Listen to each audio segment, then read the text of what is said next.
Hello dear student, पुढच्या प्रश्नाकडे वळूया. पुढचा प्रश्न बघा. या प्रश्नामध्ये इमारत फळा येण्याचे कारण विचारले. आता कविता वाचायची आहे, तो अभंग एकदा नीट वाचून बघा, पटकन उत्तर मिळेल. इमारत फळा का आली? फळा येणे म्हणजे पूर्ण होणे. इमारत कशी काय पूर्ण झाली? संतांची कृपा होती म्हणून इमारत फळा आली. ठीक आहे. पुढचा प्रश्न, वारकरी संप्रदायावर कळस चढवणारे कोण? म्हणजे वारकरी संप्रदायाचे ही जी इमारत आहे किंवा त्याचं हे जे मंदिर बांधण्याचा प्रयत्न केला जातोय त्याच्यावर कळस चढवणारे, घुमट चढवणारे, पूर्णत्व प्राप्त करून देणारे असे कोण होते? सो वाक्य वाचलं तर समजतं, तुका झालासे कळस. म्हणजे कुणी केलंय कळस चढवण्याचं काम? संत तुकारामांनी. सगळ्यात सोपा प्रश्न कवितेतला, रिकाम्या जागा भरा. कविता वाचायची आणि त्या वाक्यातून जो शब्द तिथे भरायचा आहे तो योग्य शब्द तिथे वापरायचा रिकाम्या जागांमध्ये. ठीक आहे. त्यातला पहिला प्रश्न, संत कृपा झाली इमारत. वाक्य वाचल्यानंतरच कळतं इमारत फळा आली. आणि दुसरी रिकामी जागा आहे, डॅश रचला पाया उभारले देवालया. कुणी रचलाय पाया? वाक्य वाचल्यावर कळतं, ज्ञानदेवे रचिला पाया. कोणी रचला? ज्ञानदेवांनी रचला पाया आणि या इमारतीला त्यांनी उभारले, तयार केले. ठीक आहे. ह्या होत्या रिकाम्या जागा. आता त्याच्यानंतर येणारा पुढचा प्रश्न बघूया. या प्रश्नामध्ये एका वाक्यात उत्तर विचारलंय की संत जनार्दन व संत एकनाथ यांनी वारकरी संप्रदायाला काय दिले? या संतांनी वारकरी संप्रदायासाठी काय केले? सो जर वाक्य वाचलं, अभंग वाचला तर समजतं, जनार्दन एकनाथ खांब दिधला भागवत. काय केलं त्यांनी? संत जनार्दन, संत एकनाथ यांनी वारकरी संप्रदायाला भागवत संप्रदाय रूपी खांब दिला. म्हणजे इमारत बांधली आहे तर त्या इमारत बांधण्यासाठी खांबांची गरज असते, पोल्स, पिलर्सची गरज असते. मग त्याचप्रमाणे वारकरी संप्रदायासाठी भागवत संप्रदाय रूपी खांब तयार करण्याचं काम, पोल्स, पिलर तयार करण्याचं काम कुणी केलंय? संत जनार्दन आणि संत एकनाथ यांनी. कोणते लिहा? किंकर हा शब्द कोणासाठी आलाय? किंकर हा शब्द आलाय बघा, दॅट इज संत नामदेव. नामातयाचा किंकर सरळ साध्या लाईनमध्ये दिलाय. सो किंकर कोण? संत नामदेव. आणि दुसरा शब्द दिलाय निरूपण करणाऱ्या कोण?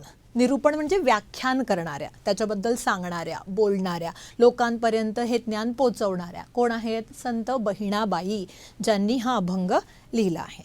सोपी उत्तर आहेत, छोटी छोटीशी साधीशी उत्तरं. आता थोड्या वेगळ्या प्रश्नाकडे जाऊया. ठीक आहे. पुढचा प्रश्न बघा काय आहे. या शब्दांचा अर्थ विचारलाय की कवितेमध्ये हे शब्द कोणत्या अर्थाने आलेत? किंकर म्हणजे काय? किंकर म्हणजे सेवक, दास. ठीक आहे. कळस कशाला म्हणतात? जसं मंदिराचा तो घुमट असतो, मंदिराचा वरचा हिस्सा, त्याला शिखर किंवा घुमट हाही शब्द वापरता येईल. ठीक आहे. पुढचा शब्द दिला निरूपण म्हणजे काय? निरूपण कशाला म्हणतात? निरूपण करणं म्हणजे व्याख्यान देणे, विवेचन करणं, एखादी गोष्ट एक्सप्लेन करणं, ते एक्सप्लेन करून लोकांपर्यंत पोचवणं.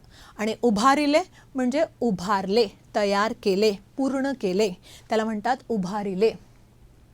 झाली छोटी छोटीशी उत्तरं, सिंपलशी उत्तर. ठीक आहे. थोड्या मोठ्या प्रश्नाकडे जाऊया. आता हा पुढचा मोठा प्रश्न आहे. 2 ओळी दिल्यात तुम्हाला आणि या ओळींचा भाव सौंदर्य स्पष्ट करायला सांगितलंय की या ओळीतून कोणता भाव स्पष्ट होतो, कोणता फील, कोणती भावना स्पष्ट होते. सो वाक्यच दिलं आहे, बहिणी म्हणे फडकती ध्वजा, निरूपणा केले बोजा. आता याच्यातून काय भाव सौंदर्य स्पष्ट होतं आहे ते आपल्याला लिहायचं आहे. ठीक आहे. काय लिहिता येईल बघा. संत बहिणाबाई असं म्हणतात या अभंगामध्ये, या वारकरी संप्रदाय रूपी इमारतीची ध्वजा सतत फडकत ठेवण्याचे कार्य, त्याची धुरा सांभाळण्याचे काम मी माझ्या खांद्यांवर घेतलेले आहे. की मंदिर तर बांधून झालंय.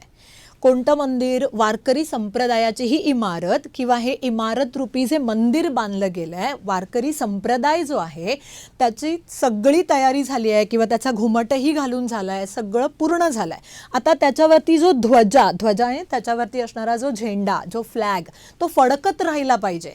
तो तशाच प्रकारे फडकत ठेवण्याचं काम कुणाचं आहे? तर ते मी माझ्या खांद्यावर घेतलं आहे, ती जबाबदारी मी स्वतः स्वीकारली आहे, असं संत बहिणाबाई म्हणतात.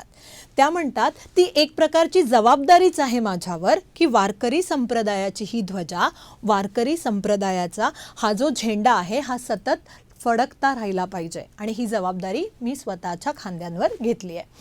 निरूपणाच्या माध्यमातून मी जे व्याख्यान करेन, मी जे विवेचन करेन, माझ्याकडे वारकरी संप्रदायाचा हा धर्माचा प्रसार करायचं जे काम आहे, त्याचा प्रचार करायचं जे काम आहे, म्हणजे लोकांपर्यंत वारकरी संप्रदायाचे विचार पोचवण्याचे जे काम आहे ते मी माझ्या व्याख्यानामधून करणार आहे आणि ती जबाबदारी मी पार पाडण्याचा प्रयत्न करते आहे, असं संत बहिणाबाई या ओळीतून सांगण्याचा प्रयत्न करतायत.